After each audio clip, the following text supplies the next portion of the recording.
आप सभी कक्षा 8 के छात्रों का स्वागत है। आज की इस वीडियो में हम विज्ञान 8 ग्रेड अभ्यास पुस्तिका 2024-25 की पाठ 5 यानी कि पौधे एवं जंतुओं का संरक्षण सभी प्रश्नोत्तर देखेंगे। तो छात्रों यहाँ पर आप देख सकते हो, सबसे पहले आपको 2 खंड मिले हैं। पहले खंड में ऑप्शन है वन जंतु या पादप यानी कि पेड़ पौधों के नाम, वन जंतु मतलब कि जीव जंतु जानवरों के नाम, और संकटापन्न यानी कि ऐसे जीव जंतु जो जल्द ही खत्म होने वाले हैं, समाप्त होने वाले हैं, उनकी पूरी नस्ल, उनके बारे में आपको लिखना है। तो वन्य जंतु में आ जाएगा जंतु, वृक्ष, झाड़ियाँ और सूक्ष्म जीव। और संकटापन्न में प्रवास, संकटापन्न जीव, अभयारण्य और राष्ट्रीय उद्यान। इसके बाद आपको शब्दों को उचित बॉक्स में भरने के पश्चात आपके मन में जो विचार आए उसे बॉक्स में लिखिए, है ना। तो यहाँ पर आप लिख सकते हैं अपने अनुसार, या फिर इन सभी जंतुओं के नाम डाल सकते हैं, 1-2 जंतुओं के नाम और भी लिख सकते हैं। इसके बाद आपका पहला क्वेश्चन सही विकल्प है, यदि वन विलुप्त हो जाए तो क्या होगा।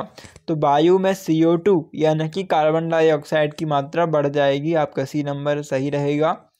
एक अभ्यारण्य में काला हिरण, सुनहरी बिल्ली, घड़ियाल तथा गैंडा क्या दर्शाते हैं। तो संकटापन्न स्पीशीज। वनोन्मूलन का प्राकृतिक कारण है, तो A और B दोनों। कॉलम 1 को 2 से मिलाना है, सही युग्म चुनकर लिखिए। तो देखो यहाँ पर आपका A नंबर का राइट आंसर रहेगा, यानी कि पहले से तीसरा मिलेगा स्थानीय प्रजाति, दूसरे से मिलेगा भरतपुर, तीसरे से वनोन्मूलन और चौथे से दूसरा। इसके बाद 5वां क्वेश्चन है, वन्य जीव अभ्यारण्य के लिए निम्न में से कौन सी विशिष्टता मुख्य है। तो यहाँ पर आपका राइट आंसर आ जाएगा, यहाँ जानवरों को पकड़ना और उनका शिकार करना सख्त प्रतिबंधित है। इसके बाद आपका दूसरा क्वेश्चन है, दिए गए शब्दों की सहायता से रिक्त स्थानों की पूर्ति कीजिए। पहला क्वेश्चन है, जैव विविधता के संरक्षण के उद्देश्य से बनाए गए हैं, तो जैव मंडल आरक्षित क्षेत्र बनाए गए हैं। इसके बाद है, खालिस्तान से काटे गए, तो वनोन्मूलन से काटे गए वृक्षों की कमी पूरा करने के उद्देश्य से नए वृक्षों का रोपण करना चाहिए। फिर संकटापन्न स्पीशीज का रेड डाटा पुस्तक में रिकॉर्ड रखा जाता है ना। ऑप्शन में आपको मिले हुए हैं, इनमें से छांट कर लिखना है। फिर साल, सगौन, आम, जामुन वनस्पति जात हैं। कागज बचाने का अर्थ है पेड़ों को बचाना। इसके बाद है अति लघुत्तरीय प्रश्न तीसरा, वन्य जीव अभ्यारण्य तथा राष्ट्रीय उद्यान क्यों बनाए जाने चाहिए। तो वन्य जीव अभ्यारण्य को विशेष रूप से जानवरों की सुरक्षा के लिए बनाया है, जबकि राष्ट्रीय उद्यान को पौधों और जानवरों दोनों की सुरक्षा के लिए बनाया गया है। फिर यदि वन्य प्राणियों के संरक्षण हेतु वन्य जीव अभ्यारण्य, राष्ट्रीय उद्यान एवं जैव मंडल आरक्षित क्षेत्र ना बनाए जाएं, तो पारिस्थितिकी तंत्र पर क्या प्रभाव पड़ेगा। इस पे उत्तर लिखना है, यदि वन्य प्राणियों का संरक्षण ना किया जाए तब पारिस्थितिक असंतुलन उत्पन्न हो जाएगा, जिससे संपूर्ण पर्यावरण पर बुरा प्रभाव पड़ेगा।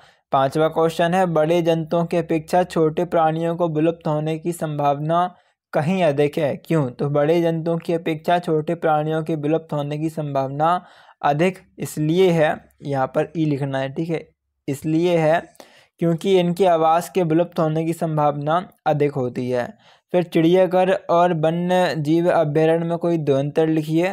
तो इसमें आ जाएगा, प्राणी अपने कृत्रिम आवास में सुरक्षित होते हैं और जंतु अपने आवास में सुरक्षित होते हैं।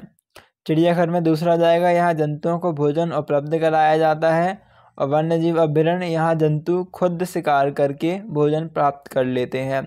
7वां क्वेश्चन है, आप अपने क्षेत्र में हरियाली बनाए रखने के लिए किस प्रकार योगदान दे सकते हैं। आपके द्वारा किए जाने वाले कार्यों की सूची बनाइए।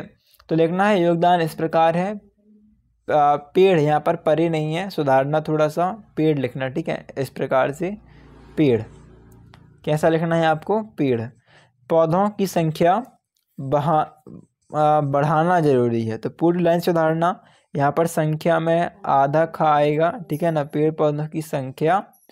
उसके बाद बहाना नहीं, यहाँ पर लिखना बढ़ाना, ठीक है ना, पेड़ पौधों की संख्या बढ़ाना जरूरी है। दूसरा आ जाएगा, सार्वजनिक स्थलों में पौधारोपण करना चाहिए, वनों की कटाई पर प्रतिबंध लगाना चाहिए, और पौधारोपण पौधा, धा में आ की मात्रा आएगी, ठीक है, हेतु जन अभियान चलाना चाहिए।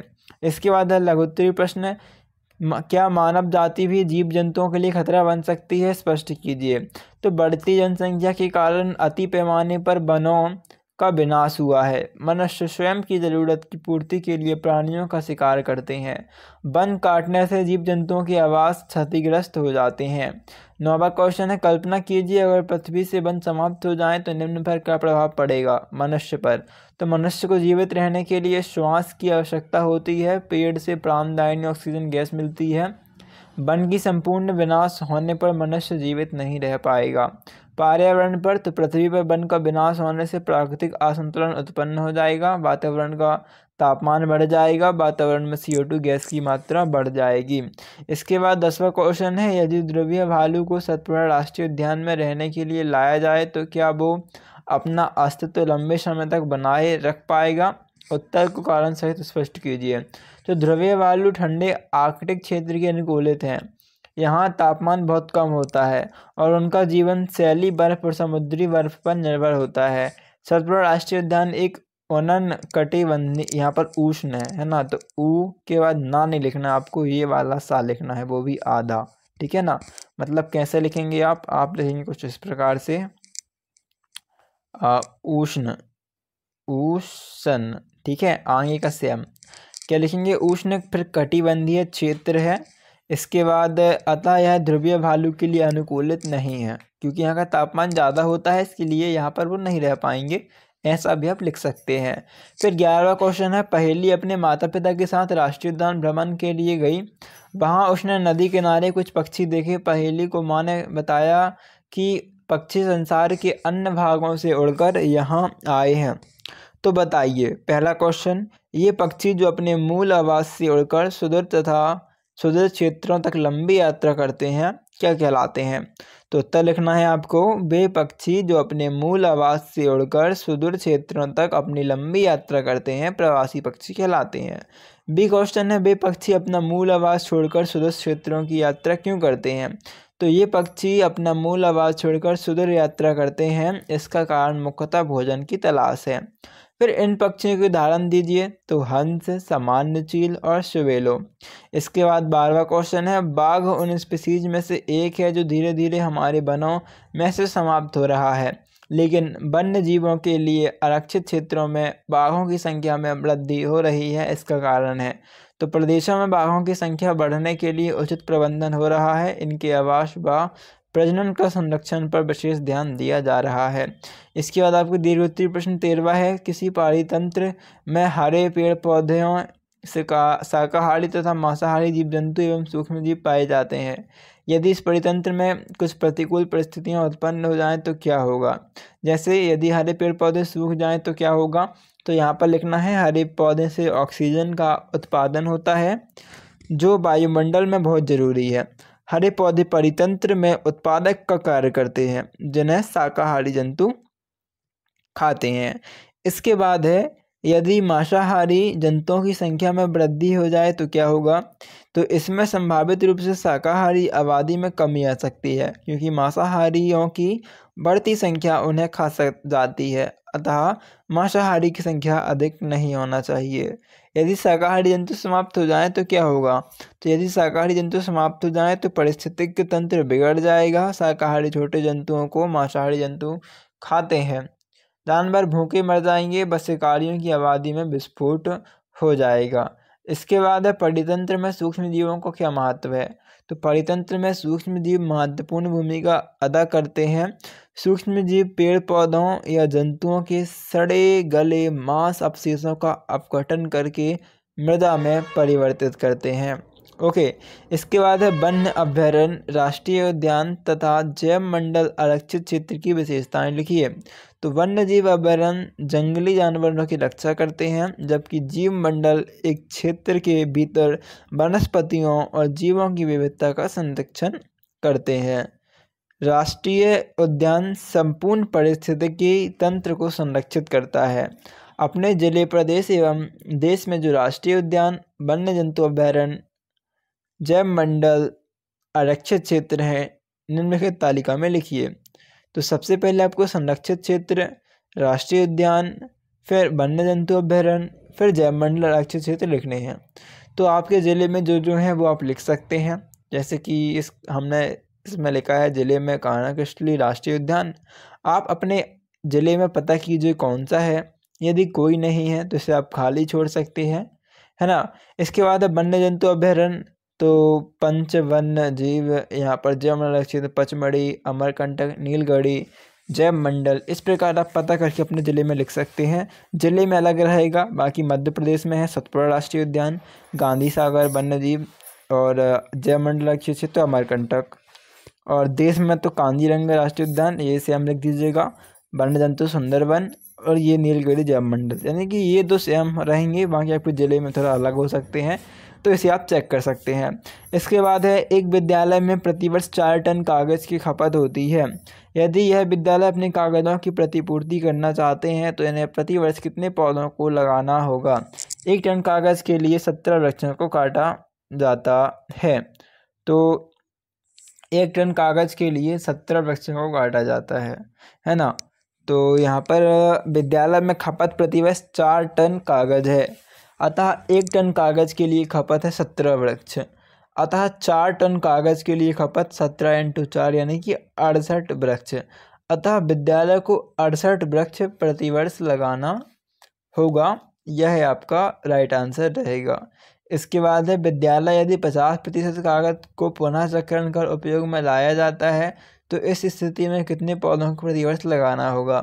तो विद्यालय में यदि 50% कागज़ को पुनः चक्रण कर उपयोग में लाया जाता है तो एक पेड़ लगभग 16 हिम कागज़ पैदा कर सकता है, 16 कागज़ पैदा कर सकता है। इसलिए 1 टन कागज़ बनाने के लिए 25 पेड़ों की ज़रूरत है।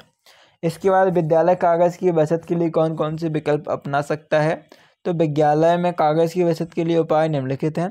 कार्यालय में बेकार व छोटे पेज का उपयोग करना, छात्र नोटबुक की जगह पन्ने का इस्तेमाल द्वारा, और बर्बाद हुए कागज़ को रिसाइकिल करना होना, नवीनीकरण कागज़ उत्पादों को खरीदना।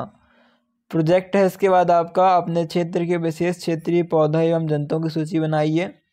तो एक साइड लिखिएगा पौधे, ठीक है ना, और एक साइड लिखिएगा आप जीव। क्या लिखना है? एक साइड जीव लिखना है। और इसके बाद क्या करना है आपको, दोनों में डिफाइन करना है। पौधे में पहला लिख देंगे तुलसी, फिर मनी प्लांट, गुड़हल, एलोवेरा, अंगूर, चमेली, गुलाब। और जी में जाएगा गाल, बैल, बंदर, बकरा, बाघ, बिल्ली, कुत्ता, शेर, इस प्रकार से। इसके बाद है मध्य प्रदेश के राष्ट्रीय उद्यान, वन जंतु अभ्यारण्य एवं जैव मंडल आरक्षित क्षेत्र के संबंध में एक रिपोर्ट तैयार कीजिए। तो सबसे पहले लिखना है आपको संरक्षित क्षेत्र में राष्ट्रीय उद्यान स्थान है कान्हा किसली राष्ट्रीय उद्यान, पेंच राष्ट्रीय उद्यान, माधव राष्ट्रीय उद्यान। किसका संरक्षण किया जाता है? तो प्राकृतिक पर्यावरण एवं जैव विविधता का। फोटोग्राफ, पेपर कटिंग यदि आप फोटो चिपका सकते हैं उद्यानों की। और रिपोर्ट में लिखना है एक प्राकृतिक उद्यान। इसके बाद दूसरा डालना है वन्य जंतु अभ्यारण्य, इसमें आ जाएगा पहले खंड में यह है, दूसरे में यह है और तीसरे में यह है। फिर जैव मंडल आरक्षित क्षेत्र में आपको पचमढ़ी जैव आरक्षित क्षेत्र, पन्ना जैव आरक्षित क्षेत्र, नीलगढ़ी जैव आरक्षित क्षेत्र। फिर इसका उद्देश्य जैव विविधता का संरक्षण और भौगोलिक रूप से जीव जंतुओं की प्राकृतिक भूभाग की रक्षा करता है, रिपोर्ट में आ जाएगा। फिर इसमें क्वेश्चन है वृक्षों की अत्यधिक कटाई के लिए कौन कौन से कारक उत्तरदायी हैं, सूची बनाइए। ये आपका प्रैक्टिकल नंबर 2 है ना। तो यहाँ पर फर्स्ट पॉइंट डालिएगा शहरीकरण। तो शहरीकरण में जंगलों में सड़कें बनाना शामिल है ताकि जंगल में पेड़ों को काट जा सके। यदि जनसंख्या अधिक है तो भवन और सड़क आदि के लिए पेड़ों को अधिक काटने की संभावना है। खुदाई, तेल उद्योग और बिजली आपूर्ति करने वाले उद्योग वनों को कटाई करते हैं क्योंकि पृथ्वी से आने वाले तेल को पेड़ों, बस इतना ही लिख दीजिएगा आप, इतना बस, ठीक है, की कटाई करते हैं। ये दूसरा पॉइंट। इसके बाद है आपका वनों की कटाई से पर्यावरण पर क्या प्रभाव हो रहा है, लिखिए। तो लिखना है वनों की कटाई से पर्यावरणीय प्रभाव निम्नलिखित हैं, है ना, या फिर लिख सकते हैं निम्नलिखित प्रभाव हो रहे हैं। पहला, जलवायु परिवर्तन, पेड़ों की कमी से हवा में CO2 बढ़ जाती है जिससे तापमान बढ़ता है। जैव विविधता में कमी, कई अन्य वन्यजीव और पौधे अपने घर खो देते हैं और संकट में आ जाते हैं। मृदा क्षरण, पेड़ मिट्टी की पकड़ कर रखते हैं, उनकी कटाई से मिट्टी बह जाती है और खेती की ज़मीन कमज़ोर हो जाती है। जल चक्र पर प्रभाव, पेड़ पानी के जल चक्र में मदद करते हैं, इनकी कटाई से सूखा और बाढ़ जैसी समस्या बढ़ जाती है। तो यह आपको संपूर्ण हल हो जाएंगे। आई होप आपको ये वीडियो अच्छी लगी होगी। यदि वीडियो अच्छी लगी वीडियो को लाइक कर देना, चैनल को सब्सक्राइब कर लेना, जितने आपके फ्रेंड हैं उनकी हेल्प हो तो वीडियो को शेयर कर देना। Thanks for watching. अभी मिलते हैं नेक्स्ट वीडियो पर, तब तक के लिए धन्यवाद।